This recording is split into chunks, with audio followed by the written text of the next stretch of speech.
जय हिंद दोस्तों। इस क्लास में हम बिहार दरोगा 2023-24 के लिए ज्ञान बिंदु जीएस एकेडमी का वॉल्यूम 6 टेस्ट संख्या 40 का डिस्कशन करेंगे। चलिए स्टार्ट करते हैं। पहला क्वेश्चन है, संगम काल में पांडकालीन कोरकाई बंदरगाह किस लिए प्रसिद्ध था? तो इसका सही आंसर है मोतियों के लिए। अगला क्वेश्चन है, बंगाल का कौन सा शासक हर्ष के समकालीन था? तो बंगाल का हर्ष के समकालीन शासक शशांक था। कौन था?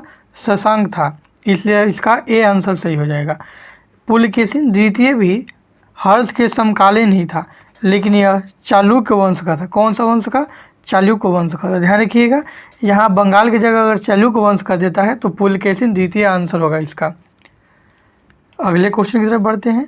निम्नलिखित में से किसने, अगला क्वेश्चन है, निम्नलिखित में से किसने चंद्रगुप्त मौर्य एवं सिकंदर महान की भेंट का उल्लेख किया है? तो चंद्रगुप्त मौर्य और सिकंदर महान की भेंट का उल्लेख, ध्यान दीजिएगा, जस्टिन ने किया है। किसने? जस्टिन ने किया है, ध्यान रखिएगा। इसमें मेगास्थनीज भी है। मेगास्थनीज की बात करें तो यह चंद्रगुप्त मौर्य के दरबार में रहने वाला सिकंदर का सेनापति, सिकंदर का जो सेनापति था सेल्यूकस, उसका राजदूत था मेगास्थनीज, और यह चंद्रगुप्त मौर्य के दरबार में रहता था। और इसने एक पुस्तक इंडिका लिखी है जिसमें बिहार या मगध के प्रशासन के बारे में बताया गया है। अगला क्वेश्चन है, ऋग्वैदिक काल में निष्क किस अंग का आभूषण था? तो निष्क जो है गले का आभूषण था, इसलिए इसका बी ऑप्शन सही हो जाएगा। अगला क्वेश्चन है, मोहम्मद गोरी को सर्वप्रथम किसने पराजित किया था? तो मोहम्मद गोरी को सर्वप्रथम भीम द्वितीय ने पराजित किया था, इसलिए इसका ए ऑप्शन सही हो जाएगा। इससे पहले पृथ्वीराज चौहान और जयचंद के बीच भी युद्ध हुआ था मोहम्मद गौरी के साथ में, तो ध्यान रखिएगा। लेकिन सबसे पहले यहाँ पराजित की बात आएगी तो भीम द्वितीय ने किया था। उसके बाद पृथ्वीराज चौहान ने मोहम्मद गौरी को पराजित किया था, और लास्ट में जब पृथ्वीराज चौहान मारे गए तो उसके बाद जयचंद को, ध्यान रखिएगा, जयचंद को मोहम्मद गौरी ने हत्या कर दी थी। अगला क्वेश्चन है, इसमें आपको ध्यान से देखना है और सुमेलित करना है। देखिए, पहला है चंदावर का युद्ध। कौन सा है? चंदावर का युद्ध। तो जो चंदावर का युद्ध है वो 1194 में हुआ था। कितना? 1194 में हुआ था, गौरी और जयचंद के बीच, मोहम्मद गौरी और जयचंद के बीच हुआ था। तैमूर लंका भारत आक्रमण जो है वो 1398 में हुआ था। और तालीकोटा का युद्ध, जिसे राक्षसी तरंगनी का युद्ध कहा जाता है, यह दक्कन के सुल्तान और विजयनगर सम्राट के बीच हुआ था, जिसमें विजयनगर के सम्राट की मृत्यु हो गई थी। और यह जो तालीकोटा का जो युद्ध है यह हुआ था आपको 1565 में, ध्यान रखना है, 1565 में। इसके बाद आइएगा तो घाघरा का जो युद्ध है वो 1529 में हुआ था बाबर के साथ। तो इस तरह से इन सबको आप मैच करेंगे तो इसका ऑप्शन डी सही हो जाएगा। जैसे ए का 2 हो रहा है तो 2 1, और इस तरह से आप देखिएगा तो 2 1, और इस तरह से आपका डी ऑप्शन सही हो जाएगा इस क्वेश्चन का। अगला क्वेश्चन देखते हैं, विजयनगर साम्राज्य के शासक किस देवता के नाम पर शासन करते थे? तो विजयनगर साम्राज्य के शासक विरूपाक्ष देवता के नाम पर शासन करते थे, इसलिए इसका डी ऑप्शन सही हो जाएगा। अगला क्वेश्चन है, यह कथन किसका है? यह कथन आपको पढ़ना है, बताना है कि यह किसका कथन है, जिसमें कहा गया है कि अकबर के शासन में इलाहाबाद में 40 स्तंभों वाला महल का जो निर्माण हुआ था, इसमें 5000 से 20,000 लोगों ने 40 साल तक काम किया था। तो ये जो है, ध्यान रखिएगा, किसका कथन है ये हमको बताना है। तो यह विलियम फिंच का कथन है। किसका?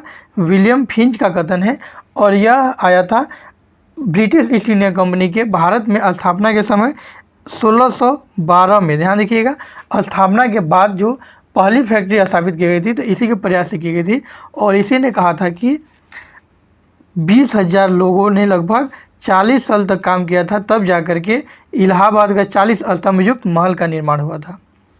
अगला क्वेश्चन है सेंट थोमे का युद्ध, या ध्यान रखिएगा सेंट थॉमस का युद्ध भी इसे कहीं कहीं मिलता है।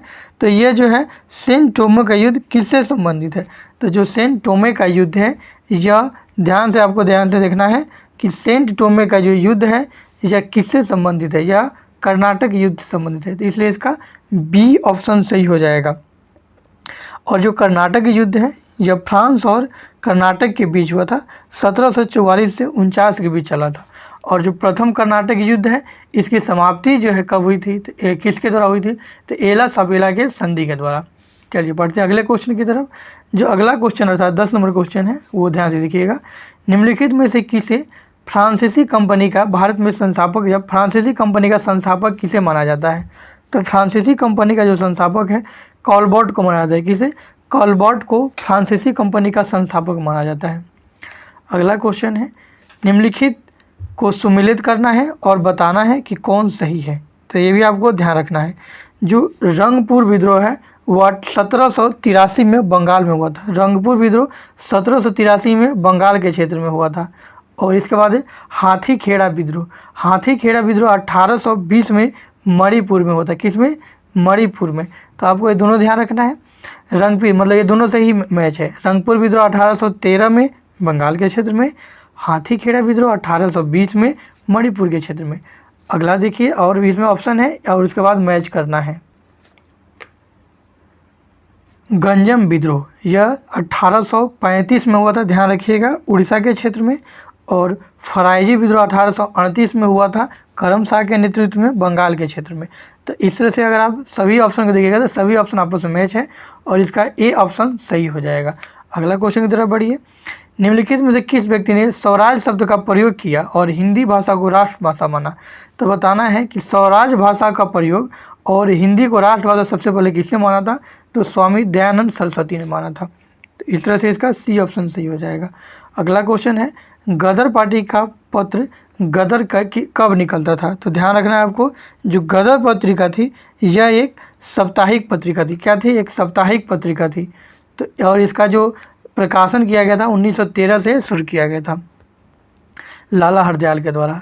अगला क्वेश्चन है सुरेंद्र नाथ बनर्जी द्वारा स्थापित उस संगठन का नाम बताना है जिसका 1886 में इंडियन नेशनल कांग्रेस में विलय हो गया था। सुरेंद्र नाथ बनर्जी द्वारा स्थापित उस संगठन का नाम बताना है। तो ध्यान रखिएगा वो था इंडियन एसोसिएशन, जिसकी स्थापना 1874 में, ध्यान रखिएगा 1874 नहीं 1876 में आनंद मोहन बोस और सुरेंद्र नाथ बनर्जी और आनंद मोहन बोस, सुरेंद्र नाथ बनर्जी और आनंद मोहन बोस द्वारा 1886 नहीं होगा 1876 में इसकी स्थापना की गई थी। और 1886 में इसका विलय भारतीय राष्ट्रीय कांग्रेस में कर दिया गया था। यहाँ कन्फ्यूज नहीं होइएगा। ये जो संस्था का नाम है इंडियन एसोसिएशन, इसकी स्थापना की जाती है 1876 में किसके द्वारा? सुरेंद्र नाथ बनर्जी, ध्यान रखिएगा सुरेंद्र नाथ बनर्जी और आनंद मोहन बोस के द्वारा। और इसका विलय जो है 1886 में भारतीय राष्ट्रीय कांग्रेस में कर दिया गया। अगला क्वेश्चन है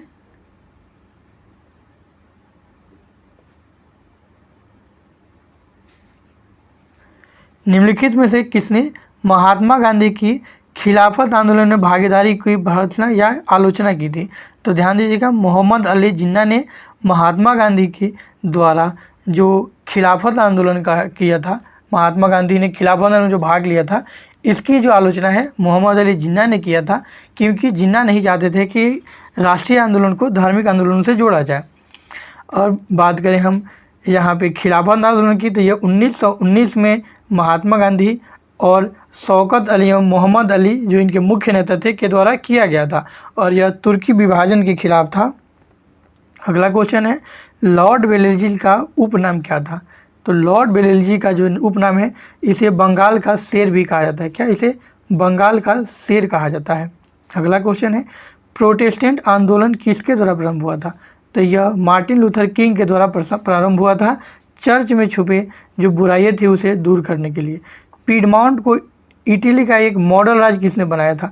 तो पीडमॉन्ट का इटली का मॉडल राज्य काउंट कैबूर ने बनाया था। जबकि इटली का एकीकरण की बात पूछेगा तो जोसेफ मेजनी, काउंट काबूर और गैरिबाल्डी ने तीनों ने मिलकर किया था। लेकिन यहाँ क्या है, पीडमॉन्ट का जो है मॉडल राज्य के रूप में था, इसे काउंट काबूर ने किया था। अगला क्वेश्चन है और इसे सुमेलित करना है, ध्यान दीजिएगा, इसे सुमेलित करना है। इसके बुक के राइटर दिए गए हैं और बताना है कि इसके कौन से लेखक किसके साथ मैच हो रहे हैं। तो आपको ध्यान रखना है, राइट्स ऑफ मैन, इसके लेखक है Thomas Paine. Right of Man के लेखक क्या है? Thomas Paine. तो इसका हो जाएगा 4, इसका हो जाएगा 4, 1 का 4 हो जाएगा। दास कैपिटल के लेखक है कार्ल मार्क्स, दास कैपिटल के लेखक है कार्ल मार्क्स। वैसे ही बी में जो मदर है इसके लेखक है मैक्सिमम गोर्की, बी में जो मदर है इसके लेखक है मैक्सिमम गोर्की। और अन्ना कैरेनिना का लेखक है लियो टॉल्स्टॉय। तो इस तरह से इसका जो ऑप्शन है वो बी ऑप्शन सही हो जाएगा। कौन सा? बी ऑप्शन सही होगा। चलिए अगले क्वेश्चन की तरफ बढ़ते हैं। आधुनिक हिंदी साहित्य का पिता किसे माना जाता है? तो आधुनिक हिंदी साहित्य का पिता भारतेंदु हरिश्चंद्र को माना जाता है। किसका? भारतेंदु हरिश्चंद्र को आधुनिक हिंदी साहित्य का पिता माना जाता है। चलिए बढ़ते हैं अगले क्वेश्चन की तरफ। नेक्स्ट क्वेश्चन है, सौरमंडल के 4 सबसे विशाल ग्रह को अवरोही क्रम में सजाना है। तो देखिए, विशाल का मतलब होता है साइज वाइज सजाना है। तो ध्यान रखिएगा, साइज वाइज जब ग्रहों की आप बात करिएगा तो सबसे जो बड़ा ग्रह है वो बृहस्पति है। कौन सा है? बृहस्पति सबसे बड़ा ग्रह है। और सबसे छोटा जो ग्रह है वो कौन सा है? ध्यान रखिएगा, वो बुध है। तो जहाँ भी बुध पहले मिल जाएगा उसको हटा देना है। तो इस तरह से आप देखिएगा, तो सबसे जो साइज वाइज आप चलिएगा तो सबसे बड़ा से छोटा चलना है। तो बृहस्पति, शनि, यूरेनस, नेपच्यून, ये सभी बड़े ग्रह हैं। नेपच्यून के बाद जो आता है वो है पृथ्वी, शुक्र, मंगल, बुध। ये साइज वाइज हो गया हमारे 8 ग्रह। अगर आप सूर्य से बढ़ती दूरी के आधार पर ग्रहों का क्रम देखिएगा तो सूर्य के सबसे नज़दीक में जो है वो बुध है। कौन है? बुध है। और सबसे दूर जो है वो वरुण है। तो क्रम अगर देखिएगा तो हो जाएगा बुध, मंगल, ध्यान रखिएगा, बुध, शुक्र, पृथ्वी, ध्यान रखिएगा, बुध, शुक्र, पृथ्वी, मंगल। और इसको टेरेस्ट्रियल प्लैनेट भी कहा जाता है, ध्यान रखिएगा। इसके बाद आता है एक बहुत बड़ा एस्ट्रॉयड बेल्ट और उसके बाद है बृहस्पति, शनि, अरुण, वरुण। तो ये सूर्य से बढ़ते हुए दूरी के आधार पर ग्रहों का क्रम था और उससे पहले हमने आपको साइज वाइज बताया। चलिए अगले क्वेश्चन को लेते हैं। संसार का सबसे बड़ा द्वीप ग्रीनलैंड किस महासागर में है? तो ध्यान रखिएगा, जो ग्रीनलैंड है वो आर्कटिक महासागर में। जब आप पूरे वर्ल्ड को देखिएगा तो वर्ल्ड में ऊपर वाली क्रम में यहाँ पे है आपको ग्रीनलैंड। यह विश्व का सबसे बड़ा द्वीप है ग्रीनलैंड। ठीक है, चलिए अगले क्वेश्चन की तरफ बढ़ते हैं। अगला क्वेश्चन है, निम्न में से किस धारा के कारण पेरू तट का तापमान सामान्य से अधिक हो जाता है? तो इसमें आपको बताना है कि कौन सा धारा है जो पेरू तट के तापमान को सामान्य से अधिक बढ़ा देता है, अर्थात पेरू तट के टेम्परेचर को बढ़ा देता है। तो यह है एल नीनो धारा के कारण। तो इस तरह से इसका सी ऑप्शन सही हो जाएगा। अगला है, निम्नलिखित में से कौन सा मत्स्य बैंक यूके, यूनाइटेड किंगडम के तट पर स्थित है? तो ये इसका सही आंसर हो जाएगा डॉगर बैंक। कौन सा? डॉगर बैंक। अगला क्वेश्चन है, बांग्लादेश की सीमा से लगने वाले भारत के राज्य कौन कौन से हैं? तो बांग्लादेश की सीमा से लगने वाले जो भारतीय राज्य हैं वो हैं असम, मेघालय, त्रिपुरा, मिजोरम, पश्चिम बंगाल। तो ध्यान से देखिए, नागालैंड तो कभी होगा नहीं क्योंकि ये उस साइड म्यांमार से लगता है। तो आपको कौन कौन से ने बताया, ध्यान से रखिएगा, असम, मेघालय, त्रिपुरा, मिजोरम, वेस्ट बंगाल। तो इसमें एक मिजोरम नहीं है, लेकिन फिर भी इसका ऑप्शन सी हो जाएगा। बाकी आप देखिएगा तो नागालैंड वाला कभी नहीं होगा, नागालैंड वाला कभी नहीं होगा, इस तरह से ये छट जाएगा। नेक्स्ट क्वेश्चन है, सूची 1 को सूची 2 से मिलाना है और बताना है कि कौन ऑप्शन सही होगा। तो ध्यान रखिएगा, जो मरखा घाटी है वो है जम्मू एंड कश्मीर में। कौन सा है? ध्यान रखिएगा, ये बहुत ही इम्पोर्टेंट क्वेश्चन है। जो मरखा घाटी है वो जम्मू एंड कश्मीर में है। ध्यान रखिए, जूकू घाटी, जूकू जो है तूजू दरी के बगल में नागालैंड में है। तो बी का 4 हो जाएगा। जूकू घाटी कहाँ है? नागालैंड में। जूकू घाटी नागालैंड। सोंगुल घाटी कौन सा है? सुंगुल घाटी जो है हिमाचल प्रदेश में है और यूथांग घाटी जो है सिक्किम में है। तो इससे कौन सा ऑप्शन बन रहा है? तो ध्यान से देखिए, तो 3, 4, 2, 1, 3, 4, 2, 1 किस ऑप्शन में है? तो ध्यान रखिएगा, 3, 4, 2, 1 जो है डी ऑप्शन में है। तो इस तरह से इसका डी ऑप्शन सही हो जाएगा। चलिए बढ़ते हैं अगले क्वेश्चन की तरफ। अच्छा चलिए मैं आपको यहाँ एक चीज़ बताते चलूँ कि इसका जो PDF है आपको टेलीग्राम पे मिल जाएगा, टेलीग्राम ज्वाइन कर लीजिए, या फिर आप ऐप से भी खरीदारी कर सकते हैं। और अन्य कोई अगर आप टेस्ट चाहते हैं तो हमें कमेंट करके बता सकते हैं। अगला क्वेश्चन है, शारदा नदी उत्तर प्रदेश के उत्तरी मैदानों में निर्गम होती है, मैदान में प्रवेश करने से पहले इसे किस नाम से जाना जाता है? तो शारदा नदी को मैदान में प्रवेश होने से पहले काली नदी के नाम से जाना जाता है। और शारदा नदी के अन्य नाम की अगर बात करें आप तो इसका नाम है सरयू, मंदाकिनी और शारदा है। ये सभी नामों से ये जाना जाती है। इसे काली माता भी कहा जाता है या काली नदी भी कहा जाता है। चलिए अगले क्वेश्चन की तरफ बढ़ते हैं। अगला क्वेश्चन है, भारत की जलवायु सबसे महत्वपूर्ण विशेषता है, मतलब भारतीय जलवायु की सबसे महत्वपूर्ण विशेषता इसमें कौन सी है? वर्ष भर लगातार वर्षा नहीं, पवनों की दिशा में परिवर्तन नहीं, ग्रीष्म में शीतकालीन पवनों का प्रवाह ये भी नहीं है। तो डी इसका ऑप्शन सही होगा, क्योंकि हवाओं में जो है मौसमी परिवर्तन हमेशा होते रहता है। तो 28 का डी हो जाएगा। चलिए बढ़ते हैं अगले क्वेश्चन की तरफ। अगला क्वेश्चन है, शुक्लाफांटा वन्यजीव अभयारण्य कहाँ है? तो शुक्लाफांटा वन्यजीव अभयारण्य नेपाल में। कहाँ है? नेपाल में है। अगला क्वेश्चन है, जीवन रक्षक अथवा बचाव सिंचाई किसके बताता है? तो जो बचाव सिंचाई है वो PWP सिंचाई को बचाव सिंचाई कहा जाता है। PWD का फुल फॉर्म होता है PWP, तो permanent wilting point. Permanent wilting point को PWP सिंचाई के नाम से भी जाना जाता है। अगला क्वेश्चन है, निम्नलिखित में से विचार कीजिए और बताना है कौन सा सही है। तो जो लिम्बू मतलब बताना है इसमें से कौन सा सही बनाया गया है। तो ध्यान दीजिएगा, जो लिम्बू जनजाति है वो सिक्किम की है, तो ये सही है। जो कार्बी जनजाति है, कौन सा है? कार्बी जो जनजाति है वो असम की है। कौन सी? असम की, तो ये बिल्कुल गलत है। डोंगरिया कोंद जो है, कौन सा? डोंगरिया कोंद जो है वो उड़ीसा की जनजाति है, तो ये बिल्कुल सही है। बोंडा जनजाति कहाँ की है? तो ध्यान रखना है, बोंडा जो जनजाति है वो आंध्र प्रदेश और छत्तीसगढ़ में। कहाँ सा? आंध्र प्रदेश और छत्तीसगढ़ में, तो ये गलत है। तो सही कौन कौन सा हुआ? 1 और 3 सही है। 1 और 3 किस ऑप्शन में? ऑप्शन ए में। तो इस तरह से ऑप्शन ए इसका बिल्कुल सही है। बढ़ते हैं अगले क्वेश्चन की तरफ। इस क्वेश्चन में भी आपको मिलान करना है और बताना है कि कौन सा ऑप्शन सही है। तो ये भी बहुत इंपॉर्टेंट क्वेश्चन है, ध्यान रखिएगा। ये क्वेश्चन का आप चाहें तो स्क्रीनशॉट भी ले सकते हैं। इसका PDF भी आपको टेलीग्राम पे मिल जाएगा। चलिए इसमें जो है कोलकाता, तो जो कोलकाता बंदरगाह है ये है नदी का एकमात्र बंदरगाह है जो नदी के किनारे है, हुगली नदी के किनारे। तो कलकत्ता बंदरगाह भारत का एकमात्र बंदरगाह है जो नदी किनारे अर्थात हुगली नदी किनारे है। इसमें देखिए दूसरा है मुर्मूगांव। तो मुर्मूगांव जो बंदरगाह है ये जो है गोवा का बंदरगाह है। कहाँ का? गोवा का बंदरगाह है, जो कि ज्वार नद मुख के द्वारा अर्थात एस्चुरी के द्वारा निर्मित है। तो मुर्मूगांव जो बंदरगाह है वो ज्वार नद मुख द्वारा है, तो बी का 4 हो जाएगा। ठीक है।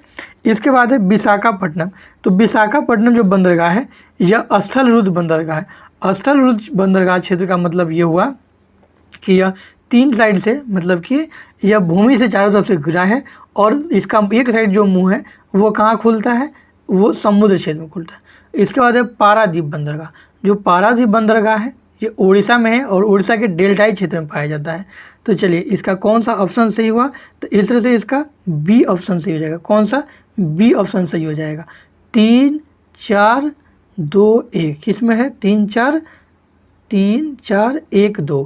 तो इस तरह से आपका बी ऑप्शन सही हो जाएगा। बढ़ते हैं अगले क्वेश्चन की तरफ। अगला क्वेश्चन है, भारतीय भाषा संस्थान कहाँ है? तो वो मैसूर में है। कहाँ है?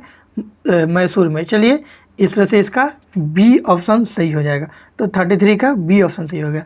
इसके बाद भी जो क्वेश्चन है इसको भी क्या करना है? मिलान करना है। तो जो भी मिलान करने वाले क्वेश्चन है वो बहुत ही इंपॉर्टेंट है, इनका आपको स्क्रीनशॉट जरूर ले लेना है। अगला क्वेश्चन है, ध्यान दीजिएगा, इसमें देखिए प्राथमिक उपभोक्ता बताना है। तो प्राथमिक उपभोक्ता वे होते हैं जो घास खाते हैं। इसमें घास खाने वाला कौन है? एकमात्र बकरी है जो कि घास खाती है। चलिए इसके बाद आपका कौन सा ऑप्शन हो जाएगा? द्वितीय उपभोक्ता बताना है। तो यहाँ इम्पोर्टेंट है, ध्यान रखिएगा, जो द्वितीय उपभोक्ता है इसमें कौन सा होगा ये आपको यहाँ सोच के बताना है। तो यहाँ जो है दिए गए ऑप्शन में द्वितीय उपभोक्ता जो है ये मछली हो जाएगा। कौन सा? ऑप्शन 3। उसके बाद है तृतीय उपभोक्ता। तो तृतीय उपभोक्ता में आएगा सांप। तृतीय उपभोक्ता में आएगा सांप और शीर्ष उपभोक्ता में आएगा बाज। शीर्ष उपभोक्ता है जो क्या है, या तो डिकम्पोजर मतलब सड़े चीज़ों को खाता है, या सबसे लास्ट में सबसे ज़्यादा मांस खाता है। तो इस तरह से कौन सा ऑप्शन सही हो रहा है, 2 3 4 1। 2 3 4 1 किस में है, ऑप्शन बी में है। तो इस तरह से ऑप्शन बी सही हो जाएगा। चलिए बढ़ते हैं अगले क्वेश्चन की तरफ। अपने प्रदूषकों के कारण मतलब अधिक प्रदूषण के कारण किस नदी को जैविक मरुस्थल कहा जाता है, तो दामोदर नदी को। दामोदर नदी झारखंड से निकलती है और वेस्ट बंगाल होते हुए बंगाल की खाड़ी में गिर जाती है। बढ़ते हैं अगले क्वेश्चन की तरफ। अगला क्वेश्चन है, विश्व वन्य जीव निधि का शिलान्यास किस वर्ष किया गया था, तो इसका जो सही आंसर है वो होगा 1961 में। तो इस तरह से इसका सी ऑप्शन सही हो जाएगा। सेवाओं में महत्वपूर्ण पदों के लिए प्रतियोगिता परीक्षाओं का आयोजन किस एक्ट के तहत किया गया था, 1853 के चार्टर एक्ट के तहत किया गया था और इसी एक्ट के तहत आपको वुड डिस्पैच का नियम भी आया था। अगला क्वेश्चन है, एक निर्वाचित संविधान सभा द्वारा भारत के संविधान का निर्माण करने का प्रस्ताव किसके द्वारा किया गया था, तो ध्यान रखिएगा कि निर्वाचित संविधान सभा द्वारा भारत के संविधान निर्माण करने का प्रस्ताव सबसे पहले जो है क्रिप्स मिशन के द्वारा किया गया था। किसके द्वारा, क्रिप्स मिशन, जो कि 1942 में आया था, जबकि इसका पूरा किया गया था ब्रिटिश कैबिनेट डेलीगेशन के द्वारा। ठीक है, कैबिनेट मिशन के द्वारा इसे क्या किया गया था, पूरा किया गया था। तो आपको ध्यान रखना है।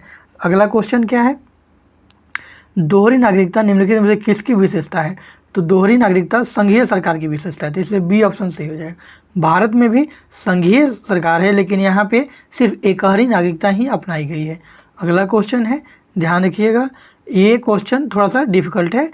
कौन स्वर्ण सिंह समिति 1976 के सदस्य हैं, तो जो है स्वर्ण सिंह समिति 11 सदस्यीय थी और इसमें जो दिए गए ऑप्शन में जो इसमें सदस्य हैं वो कौन कौन से हैं, ये आपको बस ये ध्यान रखना है। कुछ कुछ करके आपको याद करना होगा, सभी तो इसमें याद नहीं हो सकते हैं। तो इसमें देखिए AR अंतुले, एस रे और स्टीफन। AR अंतुले, एस रे और स्टीफन ये जो है इसके समिति के सदस्य थे और स्वर्ण सिंह इसके अध्यक्ष थे, इसलिए इनके नाम पर स्वर्ण सिंह समिति पड़ा था। तो इसमें से 3 सही है, 1 2 और 4, तो मतलब ऑप्शन सी इसका सही हो जाएगा। ये जो स्वर्ण सिंह समिति है इसके अनुशंसा के आधार पर भारतीय संविधान में अनुच्छेद 51 के क में मूल कर्तव्यों को जोड़ा गया था, 10 मूल कर्तव्यों को। चलिए, और ये जो समिति थी 11 सदस्य थी। अगला क्वेश्चन है, उस भारतीय प्रधानमंत्री का नाम बताना है जिन्होंने संसद में यह घोषणा की थी कि वो मंडल आयोग की सिफारिशों को लागू करेंगे। तो मंडल आयोग की जो सिफारिशें हैं इसकी लागू करने की जो घोषणा की थी वो बीपी सिंह की थी और मंडल आयोग जो है वो ओबीसी के आरक्षण से संबंधित था। इस आयोग के तहत बताया गया कि जो पिछड़ी जातियाँ है वही पिछड़ा वर्ग है और इस आधार पर बीपी सिंह की सरकार ने बीपी सिंह ने घोषणा की कि केंद्रीय सेवा में ओबीसी को 27% आरक्षण दिया जाएगा। चलिए, उसके बाद अगले क्वेश्चन की तरफ बढ़ते हैं। निम्नलिखित में से कौन सा एक प्रावधान भारतीय संविधान के अंतर्गत संसद सदस्यों के विशेषाधिकारों अर्थात संसदीय विशेषाधिकार से संबंधित है, तो ये हो जाएगा अनुच्छेद 105। तो इस तरह से इसका बी ऑप्शन सही है, कि इसका ध्यान रखना, ऑप्शन बी सही है। बढ़ते हैं अगले क्वेश्चन की तरफ। अगला क्वेश्चन है, किस न्यायमूर्ति के विरुद्ध 2011 में राज्यसभा ने एक प्रस्ताव पारित किया था, मतलब उनमें महाभियोग लगाया था, लेकिन इसे पारित होने से पहले ही इन्होंने त्यागपत्र दे दिया था। तो इनका आपको नाम बताना है। तो इनका नाम था न्यायमूर्ति सौमित्र सेन। तो इस तरह से सी ऑप्शन सही हो जाएगा। अगला क्वेश्चन है, निम्न में से किस विधायी सदन को भंग नहीं किया जा सकता है परंतु समाप्त किया जा सकता है, तो लोकसभा को भंग किया जा सकता है लेकिन ये कह रहा भंग वाला नहीं बताना है। तो इसका सही उत्तर जो होता है राज्य का विधान परिषद, जिसे भंग नहीं किया जा सकता लेकिन समाप्त किया जा सकता है। तो इस तरह से का डी ऑप्शन सही हो जाएगा।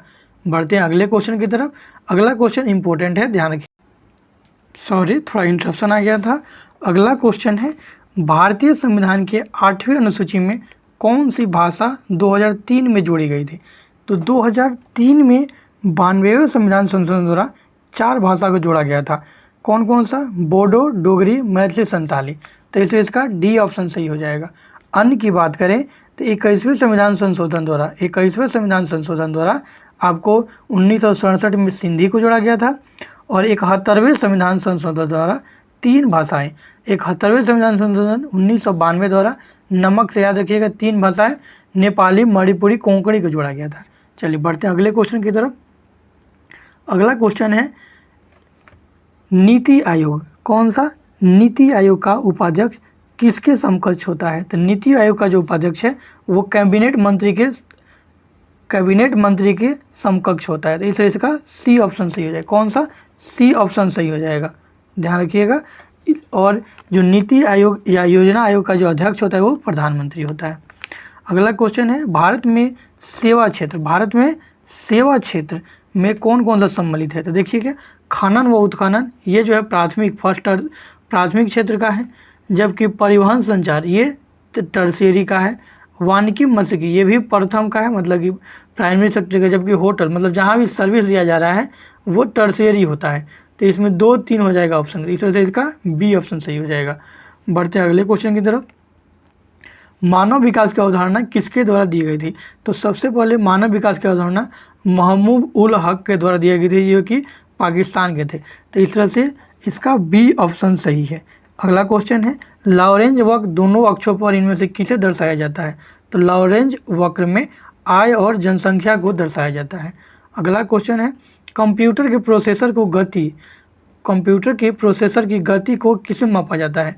तो MIPS में मापा जाता है, जिसका फुल फॉर्म होता है मिलियन इंस्ट्रक्शन पर सेकेंड। मिलियन MILLION मतलब मिलियन, 10 लाख को 1 मिलियन बोलते हैं वो वाला। तो मिलियन इंस्ट्रक्शन पर सेकेंड, ठीक है। अगले क्वेश्चन की तरफ बढ़ते हैं। कंप्यूटर वायरस क्या होता है? तो कंप्यूटर वायरस जो है इसका आपको बताना है।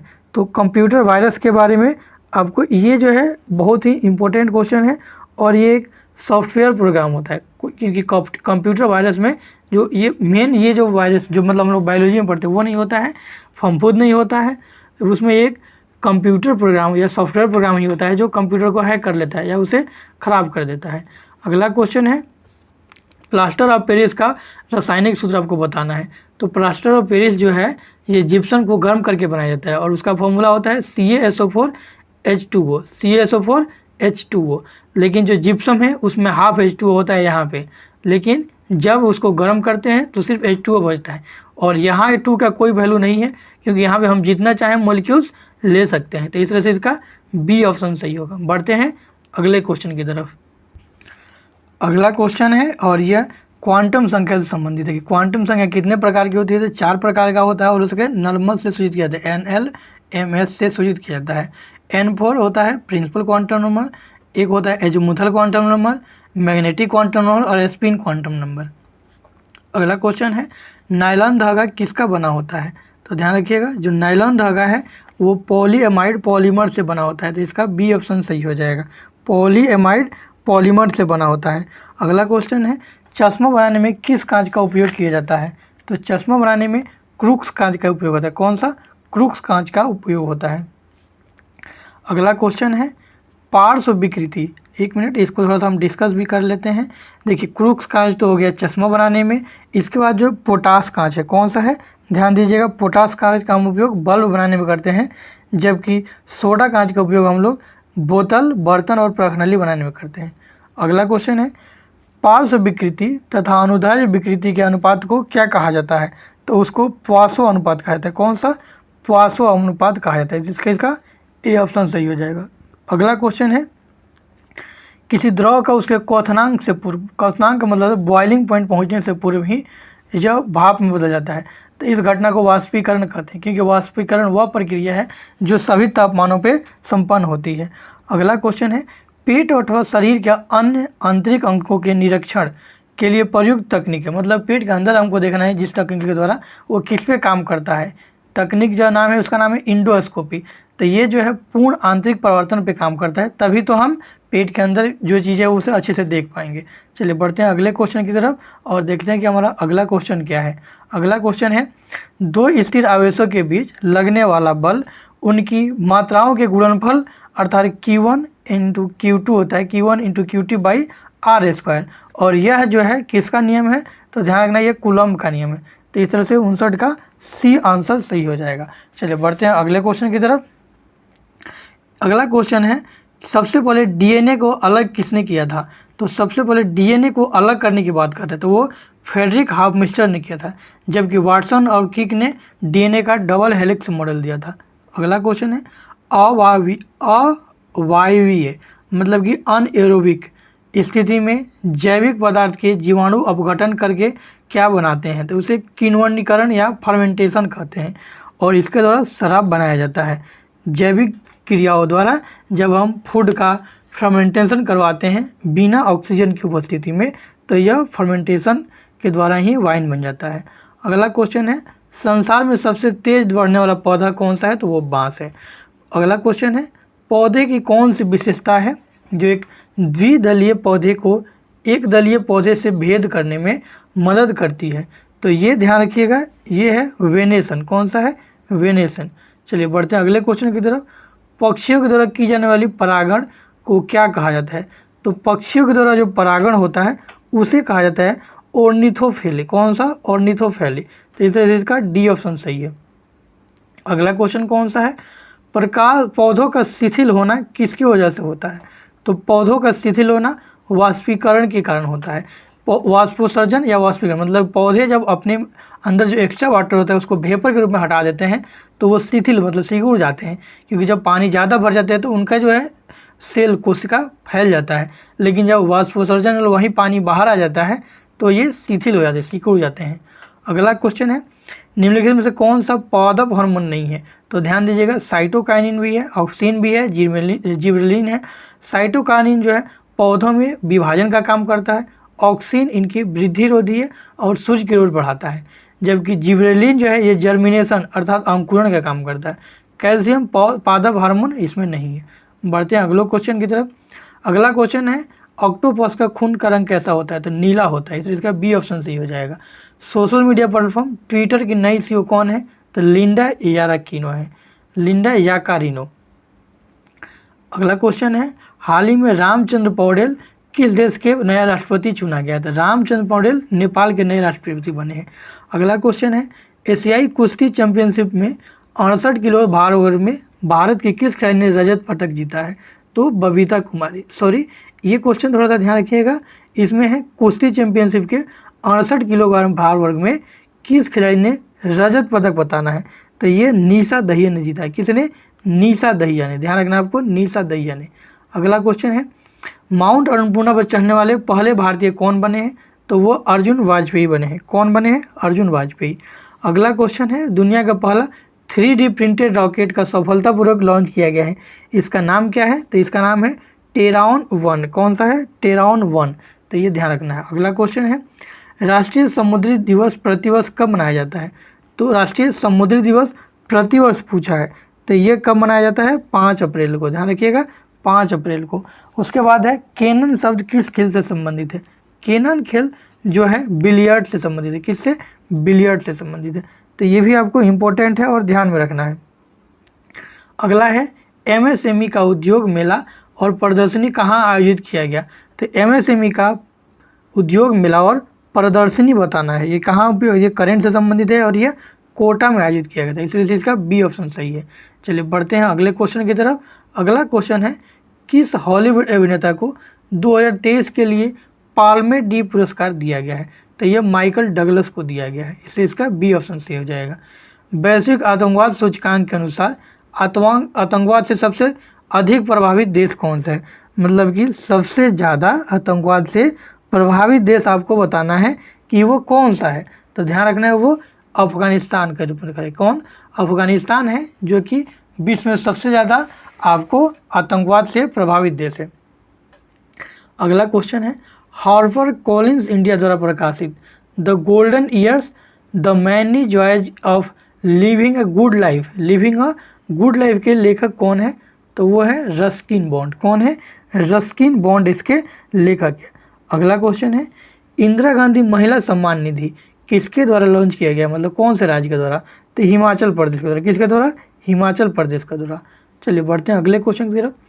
मुरुगप्पा गोल्ड कप किस खेल से संबंधित है, तो जो मुरुगप्पा गोल्ड कप है वो आपको ध्यान रखना है, बहुत ही इंपॉर्टेंट है और पूछ भी देता है, तो आपको ध्यान रखना है मुरुगप्पा गोल्ड कप ये संबंधित है हॉकी से, तो इस तरह से इसका सी ऑप्शन सही हो जाएगा, क्योंकि मुरुगप्पा गोल्ड कप जो है वो हॉकी से संबंधित है। ठीक है, अगले क्वेश्चन की तरफ बढ़ते हैं। भारतीय वायुसेना एक बहुराष्ट्रीय वायु अभ्यास यूनिएचएस 23 में भाग लेगी। तो यूनिएचएस 23 है, ये इसका आयोजन कहाँ होगा? तो यूनिएचएस जो 23 है इसका आयोजन ग्रीस में कहाँ किया जा रहा है? कहाँ? ग्रीस में। अगला क्वेश्चन है, सरकार का लक्ष्य 2025 तक स्वास्थ्य पर मतलब हेल्थ पर जीडीपी का कितना खर्च करने का लक्ष्य रखा गया है सरकार द्वारा? तो जीडीपी का 2.5% सरकार ने लक्ष्य रखा है कि जीडीपी का 2.5% जो है सरकार द्वारा स्वास्थ्य क्षेत्र पर खर्च किया जाएगा। तो इसका सी ऑप्शन सही हो जाएगा। अगला क्वेश्चन है, एशिया की सबसे लंबी साइकिल रेस को कहाँ से कहाँ तक जाएगा यह? तो ध्यान रखिएगा, यह श्रीनगर से कन्याकुमारी तक जाएगा और एशिया की यह सबसे लंबी साइकिल रेस थी। अगला क्वेश्चन है, पूर्वोत्तर भारत का पहला संपीड़ित बायोगैस संयंत्र किस राज्य में स्थापित किया गया? तो पहला संपीड़ित बायोगैस संयंत्र जो है यह असम में स्थापित किया गया है, इसलिए इसका ए ऑप्शन सही हो जाएगा। अगला क्वेश्चन है, किस ऑपरेशन के तहत भारत ने भूकंप प्रभावित तुर्की और सीरिया का मदद किया था? तो ऑपरेशन दोस्त के तहत 85 का ए ऑप्शन सही हो जाएगा। अगला क्वेश्चन है, 2 वर्ष के अंतराल के पश्चात विश्व का सबसे बड़ा ओपन एयर थिएटर महोत्सव धनु यात्रा का आयोजन कहाँ किया गया है? ओडिशा में किया गया है। धनु यात्रा का आयोजन ओडिशा में किया गया है। अगला क्वेश्चन है, राज्यसभा के इतिहास में सदन के उपसभापति के पैनल में शामिल होने वाले पहले मनोनीत सदस्य कौन बने हैं? तो ध्यान रखिएगा, वो पीटी उषा बनी है। कौन? पीटी उषा बनी है। ये ध्यान रखिएगा, उपसभापति के पैनल में शामिल होने वाला पहला मनोनीत पूछ रहा है। क्वेश्चन ध्यान से समझिएगा, नहीं तो कंफ्यूज आ जाइएगा। ठीक है, तो ये पीटी उषा है। अगला क्वेश्चन है, किस प्रख्यात समाज सुधारक ने ज्ञान योग, कर्मयोग और राजयोग नामक पुस्तक लिखी थी? तो ये बहुत इंपॉर्टेंट है, स्वामी विवेकानंद ने ये तीनों पुस्तक लिखी थी, राजयोग, कर्मयोग और ज्ञान योग, इन तीनों पुस्तक का। अगला क्वेश्चन है, ध्यान देखिएगा, ये आपको सुमेलित करना है और बताना है कि कौन सा इसमें सही है। तो देखिए, नाम दफ़ा सबसे पहले दिया हुआ है और नाम दफ़ा जो है वो अरुणाचल प्रदेश में है। कहाँ है? अरुणाचल प्रदेश में। तो नाम दफ़ा अरुणाचल प्रदेश, बांदीपुर कर्नाटक में है, पेरियार केरल में है, कैबुल लमजाओ मणिपुर में है। तो इस तरह से कौन सा ऑप्शन बन रहा है? 2143 ये ऑप्शन ए सही हो जाएगा। ठीक है, बढ़ते हैं अगले क्वेश्चन की तरफ। अगला क्वेश्चन क्या है, इसको भी आप देख लीजिए। देखिए, जो मैथ का क्वेश्चन है हम सिर्फ इसका आंसर बता देंगे, क्योंकि सॉल्व करेंगे तो ये वीडियो बहुत लंबा हो जाएगा। तो मैथ आप खुद से सॉल्व करके आंसर मैच कर लीजिएगा। भूतापीय ऊर्जा पर आधारित मणिकर्ण बिजली संयंत्र कहाँ है? तो यह है हिमाचल प्रदेश में। कहाँ है? हिमाचल प्रदेश में मणिकर्ण बिजली संयंत्र है, जो कि भूतापीय ऊर्जा पर आधारित है। 91 का जो ऑप्शन है वो डी सही होगा, 91 का डी। उसके बाद है 92 का बी, इसके बाद है 93 का है, इसका आपको बताना है गोला का आयतन वाला है, और इसका जो ऑप्शन है वो बी सही है, 6 सेंटीमीटर। 94 का जो आंसर है वो सी होगा। सिर्फ मैथ का हम आंसर बता रहे हैं, आपको इसे टिक कर खुद से सॉल्व करना है और आंसर मैच करना है। 95 का जो ऑप्शन है वो हो जाएगा सी, 95 का सी। 96 है, इसका जो ऑप्शन क्या है? तो ध्यान रखिएगा, जो 96 का इसका ऑप्शन है डी, और इसके बाद है 97 जो है ये इजी है, एक लाइन में बन जाएगा। बताते हैं कि अगर कॉमन अंक मतलब दोनों में जो कॉमन है, अगर समान सतह पर, देखिए इधर भी है, ये समान सतह पर है, तो बाकी एक दूसरे का विपरीत हो जाता है। तो इसे इसका डी ऑप्शन हो रहा था यहाँ। 99 का कौन सा ऑप्शन है? तो वो दादा होगा, तो आंसर 99 का ए ऑप्शन हो रहा है। उसके बाद है 98 का ए, 99 का बताना कौन सा है? तो 99 का सी ऑप्शन होगा, और उसके बाद है 100, और 100 का जो ऑप्शन है वो कौन सा होगा? 100 का सी ऑप्शन होगा। इस तरह से 1 से 100 तक हमने सारे क्वेश्चन का आंसर बता दिया और सबका अच्छे से डिस्कशन भी किया। सिर्फ मैथ का जो है हमने आंसर बताया है, क्योंकि अब वीडियो बहुत लंबा हो जाएगा और इसको हम सॉल्व करेंगे। फिर भी अगर आपको डाउट होगा तो कमेंट करें, बताइएगा। हम उस सारे मैथ को अलग से कंसेप्ट के साथ डिस्क्राइब करके सॉल्व करके आपको दिखा देंगे, और उसके लिए अलग से वीडियो अपलोड कर देंगे। इस क्लास में इतना ही, और आपको अगर बीएसएससी का भी टेस्ट ज्वाइन करना है तो वो भी आप मुफ्त में यहाँ ज्वाइन कर सकते हैं। बीएसएससी का हमने मुख्यतः साइंस और जीएस का टेस्ट रखा है, जो कि इसी चैनल पर हो रहा है। Thanks for watching. मिलते हैं आपसे नए क्लास में एक नए जो